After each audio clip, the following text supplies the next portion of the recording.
UP academy for civil services में मैं आप सभी का स्वागत करता हूं। पिछले 20 साल में मध्यकालीन भारत से जो क्वेश्चन आते हैं वो हर एक कहीं से भी नहीं आ जाते, वो फिक्स टॉपिक से आते हैं। तो वही वीडियो आज मैं फिर से लेके आया हूं। इसके लिए पहले मैं मध्यकालीन के पहले प्राचीन भारत और आधुनिक भारत का ऑलरेडी बना चुका हूँ। ये मध्यकालीन भारत का है और आप देखेंगे कि गौर करके यही एग्जाम में इन्हीं टॉपिक से फिक्स क्वेश्चन आएंगे।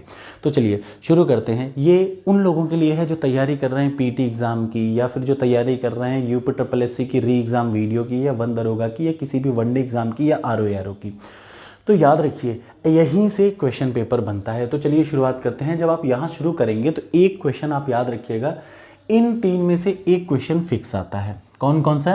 पाल, प्रतिहार, राष्ट्रकूट और चोल। चोल है साउथ इंडिया। 99% एक क्वेश्चन आपको यहाँ से दिख जाएगा। अच्छा, क्वेश्चन भी क्या आता है? क्वेश्चन क्या आता है याद रखिए। क्वेश्चन आपको इसमें पढ़ना क्या है? चोल का टाइमिंग, चोलास का टाइमिंग याद रख लीजिए, प्लस चोला के समय पे और कौन कौन से थे? राष्ट्रकूट थे, ठीक, इनका सबसे प्रसिद्ध, इनका सबसे फेमस याद रखिए। दो ही आपको रटने होते हैं, एक इनका फाउंडर आदमी और दूसरा इनका सबसे फेमस आदमी। उन दोनों ने क्या अच्छे काम किए याद रहेगा सबको। जो भी डायनेस्टी आप मध्यकालीन भारत में पढ़ेंगे वहाँ आप क्या पढ़ेंगे? एक तो फाउंडर मेंबर के बारे में पढ़ लेंगे और दूसरा उनका जो सबसे प्रसिद्ध आदमी था या एक दो प्रसिद्ध आदमी हैं तो उन्होंने क्या क्या अच्छे काम किए, कुछ स्पेशल काम किया, वो आपको लिखना है। तो ये हो गया चोला। इससे एक क्वेश्चन आमतौर पर आ ही जाता है। चोल, पाल, प्रतिहार और राष्ट्रकूट, इनमें से एक क्वेश्चन फिक्स आता है, इस बात की गारंटी है। दूसरी चीज़ आ जाइए दिल्ली सल्तनत काल को अगर आप देखेंगे। अच्छा, ये सारी चीज़ें मैं पढ़ाऊँगा, मैं झटके में नहीं पढ़ा सकता, लेकिन हाँ मैं आपको एक बता दूँ, मेरी डेली क्लास जो होंगी वो 7 बजे के आसपास डेली मैं वीडियो अपलोड कर रहा हूँ। 6:30 से 7 बजे के बीच में मेरी डेली वीडियो अपलोड होती है। डेली किसी वजह से अगर मैं नहीं कर पाता हूं तो मान के चलिए अगले दिन 8 बजे सुबह होगी। जो वीडियो शाम को 7 बजे नहीं अपलोड हो पाएगी वो अगले दिन सुबह 8 बजे अपलोड होगी। और हम लोग ये कोशिश करेंगे कि डेली बेसिस पे क्लास ज़रूर हो, ठीक है। अब जो भी आगे चलेगा, जो भी चीज़ मैं पढ़ाऊंगा, अब जैसे एथिक्स का जीएस पेपर 4 में पढ़ा रहा हूँ यूपी पीसीएस में, तो कल सुबह मॉर्निंग में या कल शाम को 7 बजे उसकी वीडियो आ जाएगी। तो मेरे दो ही टाइमिंग है याद रखिएगा, 6:30 से 7 शाम को या सुबह 7 से 8 के बीच में, ठीक है। यही दो टाइम पे मैं क्लास को पोस्ट करता हूँ। चलिए अब देखिए दिल्ली सल्तनत काल, इसको रटने का सबसे पहले आप इसमें क्या पढ़ेंगे? कुछ भी पढ़ेंगे नहीं। सबसे पहले आप एक बात याद रख लीजिए, दिल्ली सल्तनत काल का सीक्वेंस क्या है। तो इसका सबसे शॉर्टेस्ट फार्मूला है गु खा त स ले में। मतलब सबसे पहले गुलाम वंश, फिर खिलजी वंश, फिर तुगलक वंश, फिर सैयद वंश, फिर लोधी वंश, फिर मुगल वंश। दिल्ली पे इन लोगों ने इस सीक्वेंस में गु खा तसले में इस सीक्वेंस में राज किया। तो सबसे पहले आपके माइंड में एक चीज़ आ गया, कौन कौन से ने एक सीक्वेंस में, सबसे पहले गुलाम, फिर खिलजी, फिर तुगलक, फिर सैयद, फिर लोधी, फिर मुगल वंश, ये सीक्वेंस आया। अब जब गुलाम वंश आया तो गुलाम वंश में सबसे पहले कहाँ शुरू हुआ? कुतुबुद्दीन ऐबक, रजिया सुल्तान और गयासुद्दीन बलबन। ऐसा नहीं है कि और नहीं है, लेकिन ये वो हैं जो बहुत इंपॉर्टेंट है। कुतुबुद्दीन ऐबक जिसने नींव रखी, गयासुद्दीन बलबन भी एक और था। इन तीनों पे ही क्वेश्चन आएंगे। क्वेश्चन क्या आएंगे? इन्होंने क्या अलग काम कर दिया। तो आपको कुछ भी नहीं पढ़ना, बस यही 3 पढ़ना है। 10 मिनट से 20 मिनट लगेगा। अब आ जाइए दूसरा खिलजी वंश। खिलजी वंश में सिर्फ और सिर्फ आपको एक चीज़ पढ़नी होती है, एक तो इसका फाउंडर मेंबर, ठीक, और फाउंडर मेंबर कौन था बस इतना जानना है। दूसरा इसका सबसे प्रसिद्ध आदमी था अलाउद्दीन खिलजी। अब अलाउद्दीन खिलजी का क्या प्रशासन था, उसने क्या नए नए काम किए, ठीक है। जो जो काम किए उसका आप 4 से 5 लाइन में, सिर्फ 5 से 6 लाइन में जो जो उसके इंपॉर्टेंट काम थे वो नोट कर लीजिए, यही आएगा। अब आप सोचिए कुछ भी पढ़ने लगे मत पढ़िए, अलाउद्दीन खिलजी पढ़िए। भाई देखिए पढ़ने का तो आप कुछ भी पढ़ सकते हैं, लेकिन एग्जाम किन से पास होगा वो मैं आपको बता रहा हूँ। अगला देखिए तुगलक वंश। तुगलक वंश की स्थापना किसने की थी ये जान लीजिए। इसके अलावा इसके दो सबसे प्रसिद्ध लोग थे, मोहम्मद बिन तुगलक और दूसरा फिरोज शाह तुगलक। इसके अलावा आपको कुछ नहीं पढ़ना, ठीक। इसके अलावा ज़बरदस्ती कि अब आप तुगलक पे पूरा दिन बिता दें तो नहीं, सिर्फ एक आधे या 15 मिनट का ये है तुगलक वंश। 15 मिनट में आपको क्या करना है? तुगलक वंश का फाउंडर कौन था, तुगलक वंश में मोहम्मद बिन तुगलक ने क्या अच्छा काम किया, तो तुगलक वंश में फिरोज शाह तुगलक ने क्या अच्छा काम किया, बस फिर ये खत्म हो गया। इससे ज़्यादा नहीं, वनडे एग्जाम का यही लेवल है, ठीक है। और आगे आ जाइए लोधी वंश में आपको सीधे सीधे सिकंदर लोधी और इब्राहिम लोधी के बारे में पढ़ना है। इब्राहिम लोधी इसलिए क्योंकि ये कहीं ना कहीं इसकी लड़ाई हुई थी, इसको हराया गया था, तब जाके अगला एडमिनिस्ट्रेशन आया था। अब इतना जब आप पढ़ लेंगे तो आपको एक लाइन जरूर पढ़नी है, याद रखिए, ये सेंट्रल एडमिनिस्ट्रेशन, सल्तनत काल का एडमिनिस्ट्रेशन कैसा था, ये सबसे ज़रूरी है। याद रखिए सल्तनत काल का एडमिनिस्ट्रेशन कैसा था, ये आपको ज़रूर पढ़ना है। तो इसमें आप क्या क्या, इसमें कुछ टर्म हैं, जैसे हर बार घुमा फिरा के ना एक ही 4-5-6 टर्म है, जैसे दीवाने वजारत, दीवाने रिसालत, ये सारी चीज़ें ही पूछता है। तो आपको ये सब चीज़ें समझ में आनी चाहिए। मैं समझ में आ रहा है क्या कह रहा हूँ? दीवाने वजारत, दीवाने रसालत, सिकोहे, कोही, दीवा, इस टाइप के जितने भी 5-6 नाम हैं वो आप एकदम रट डालिए कौन किसका नाम था, ठीक है। उसके बाद आ जाइए, एक फिक्स क्वेश्चन आता है विजयनगर से। हरिहर बुक्का ने इसका फाउंडेशन किया था। कृष्णदेव राय के बारे में बहुत बढ़िया से पढ़ लीजिएगा।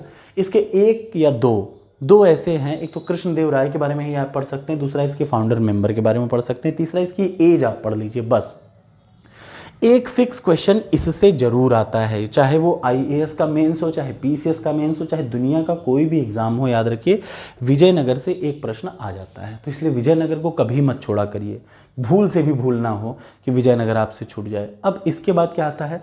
मुगल वंश आता है। इसके बाद आता है क्या? मुगल वंश। मुगल वंश में क्या है? आपको सबसे पहले ये इनका सीक्वेंस BHSAJSA, आपको ये सीक्वेंस देखिए, हर चीज़ का शॉर्ट ट्रिक होता है। BHSAJSA, सबसे पहले बाबर, हुमायूं, शेर शाह, अकबर, जहांगीर, शाहजहां, औरंगजेब, ये सीक्वेंस याद रख लीजिए। BHSAJSA, ये शॉर्ट सीक्वेंस आपने रट लिया। अब इस सीक्वेंस में जब आपने रट लिया तो एक लाइन से आप थोड़ा सा क्या करिए, बाबर को पढ़िए जो कि सबसे इंपॉर्टेंट है, शेर शाह को पढ़िए, बहुत इंपॉर्टेंट है, शेर शाह, बाबर। उसके बाद सबसे ज़्यादा अकबर, अकबर के बाद आपको पढ़ना है औरंगजेब और जहांगीर।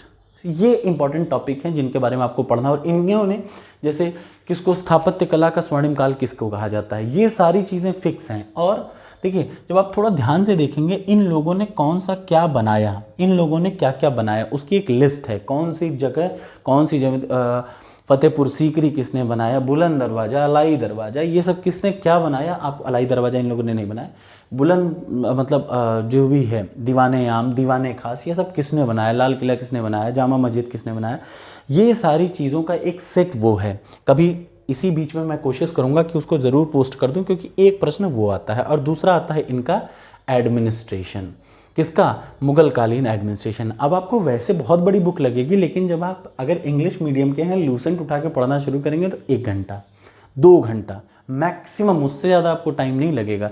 लेकिन अगर आप हिंदी मीडियम के हैं तो आप उठाइए किरण पब्लिकेशन और आप इसको एक लाइन से पढ़ डालिए।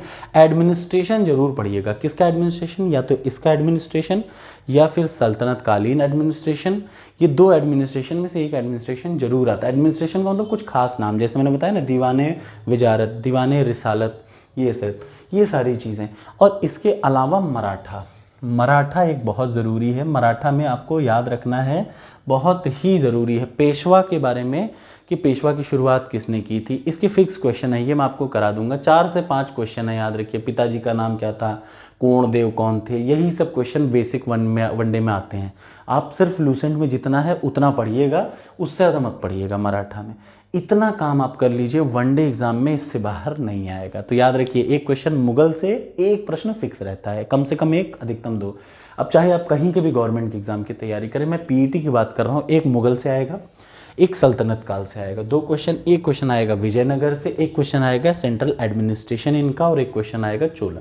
2 से 3 क्वेश्चन, कम से कम 4 क्वेश्चन आपको यहीं से दिखेंगे। यही है 4 क्वेश्चन मध्यकालीन भारत के। इसी तरीके से अगर आप वन दरोगा के लिए भी पढ़ रहे होंगे ना, तो भी यही इतने ही क्वेश्चन हैं। अब आप शुरू करिए और इतना पढ़ डालिए। हिंदी वाले किरण पब्लिकेशन उठाएं, उसको 10 बार पढ़िए यार, उसी चीज़ को 10 बार पढ़िए। 10 किताबों को मत पढ़िए, एक किताब को 10 बार पढ़ने की कोशिश करिए। और एक बात मैं आपको बताना चाहता हूँ, आपको शायद ख़राब लगे या अच्छा लगे, लेकिन हाँ, मैं आपकी भलाई चाहता हूँ, बस इतना याद रखिएगा। मैं ये नहीं चाहता कि आप अभी पढ़ाई का मोड छोड़ के तुरंत युद्ध करने चलो। हाँ, जो चीज़ गलत है उसका कभी समर्थन नहीं करना चाहिए, ना मैं कभी समर्थन करता हूँ कि कोई एग्ज़ाम पेपर लीक हो रहा है और वो अच्छी चीज़ है, गंदी चीज़ है, वो पेपर कैंसिल होना चाहिए। और इसका सबसे बेहतर सोल्यूशन है, जो जो इस पेपर में इन्वॉल्व हो उसको कभी जीवन में परीक्षा ना देने दिया है। मैं तो एकदम खुला कह रहा हूँ। देखिए, हमारे यहाँ चीटिंग वूटिंग नहीं होती, मैं आपको बताऊँ, इंजीनियरिंग कॉलेज में चीटिंग जैसा कॉन्सेप्ट नहीं होता कुछ। इतने अलग अलग चीज़ें हैं, कहीं क्या चीटिंग कर लेंगे। पेपर क्वेश्चन खुद से बना जाता है, कभी कभी टीचर, कभी कभी क्या 90% टीचर खुद से पेपर बनाता है। तो कभी नकल जैसी स्थितियों का सामना मैंने नहीं किया, इसलिए हम लोग को मेहनत करना ही पड़ता है उस चीज़ में। रही बात आपकी, तो मैं आपको बस एक बात कहूँगा भाई, देखिए मैं बिल्कुल नहीं कह रहा हूँ कि नकल करना सही है, एकदम इस पेपर को कैंसिल करके दोबारा एग्ज़ाम कराना चाहिए। अगर करा सकें तो ज़रूर कराना चाहिए। प्लस जो लोग इसमें इन्वॉल्व हैं, मैं खुलेआम कह रहा हूँ कि उनको ऐसी सज़ा नहीं, उनको एक ही सज़ा, वो जीवन में कभी दोबारा पेपर ना दे पाएँ, कभी ना दे पाएँ, वो ज़रूर होना चाहिए। समझ में आ रहा है ना? लेकिन हाँ, आप इसकी वजह से अपनी पढ़ाई छोड़ देंगे तो नुकसान सिर्फ आपका होगा। मेरा सिर्फ ये क्या, मेरे मोटिवेशनल वीडियो का ये मतलब नहीं कि मैं आपको डिमोरलाइज़ कर रहा हूँ कि गवर्नमेंट के लिए मैं कर रहा हूँ। मुझे इन चीज़ों से क्या फ़र्क है यार। ना गवर्नमेंट मुझे 1 रुपये दे रही, ना सपा गवर्नमेंट मुझे 1 रुपये दे रही थी, ना बीजेपी गवर्नमेंट मुझे 1 रुपये दे रही है। मुझसे क्या मतलब, मेरा प्रोफेशन है टीचिंग का, वो मैं कर रहा हूँ, मेरा उसी से मतलब है। हाँ, आपको ज़रूर सलाह दूंगा, इन चीज़ों से दूर रहिए, पढ़ाई करिए, जो आपका काम है, इससे ज़्यादा आपका कोई काम नहीं है। Thank you so much.